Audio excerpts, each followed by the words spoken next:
Karibu sana tuangazie habari za udaku mtazamaji wa Bao Media Channel. Jina langu ni Official Rose. Kama ndo kwanza unatutazama hii leo, karibu sana. Endelea kusubscribe, kushare kile na comment kwa ajili ya kuzifahamu nyingi za kihabari kupitia Bao Media. Bana, tuko na taarifa ambako Wema Sepetu kajifungua mtoto wa kiume. Ni kama ndoto. Wozzu mwanaume bora kaweza kumpatia ujauzito mwanadada Wema Sepetu. Karibu sana tuangazie taarifa hii ya hatimaye. Tumepokea taarifa njema kweli baada ya mashabiki wa Wema Sepetu baada ya mwenyewe kuthibitisha kujifungua mtoto wa kiume.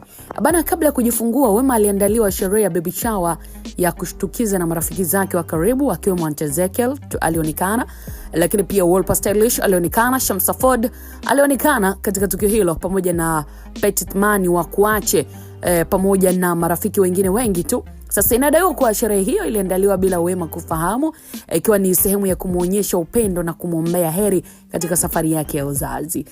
Usiku kumkia leo, mtoto wake wa kiume alizaliwa salama, jambo ambalo lilizua furaha kubwa miongoni mwa familia, marafiki na mashabiki zake. Hii habari bwana ni kubwa kwa wengi waliokuwa wakifuatilia maisha ya Wema kwa miaka mingi, kwani kwa zaidi ya miaka 30 Wema anasubiria mtoto, si ndio?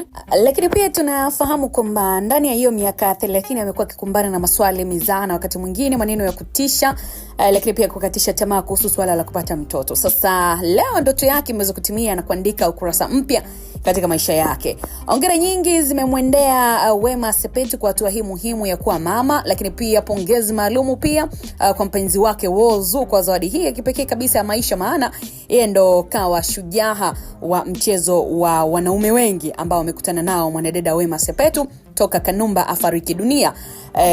Hawakuweza au kufanikiwa kumpa ujauzito Wema, lakini Wozzu ameweza na kumfanya Wema atimize ndoto yake. Hakika Wozzu anastahili kuitwa mwanaume bora.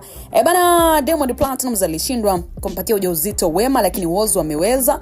Haya, hizo ni kauli za mashabiki na karibu duniani mtoto wa Wema. Lakini pia tunaweza kama Bao Media kumpa pia kongole kwa hatua ambayo ameweza kufanikiwa kuipata. Mwenyezi Mungu aendelee kumbarikia kila lenye heri yeye pamoja na mtoto wake. Na inatamatika hivyo mtazamaji, ukiwa na maoni yako moja kwa moja unaweza kuandika kupitia comment section, na wakati mwingine tutaweza kuyaangazia kwa uzuri kabisa. Uwe na wakati mwema mpaka wakati mwingine katika kuhabarika na zile nyingi za kihabari ambazo zimeweza ku make headline katika mitandao mbalimbali ya kijamii.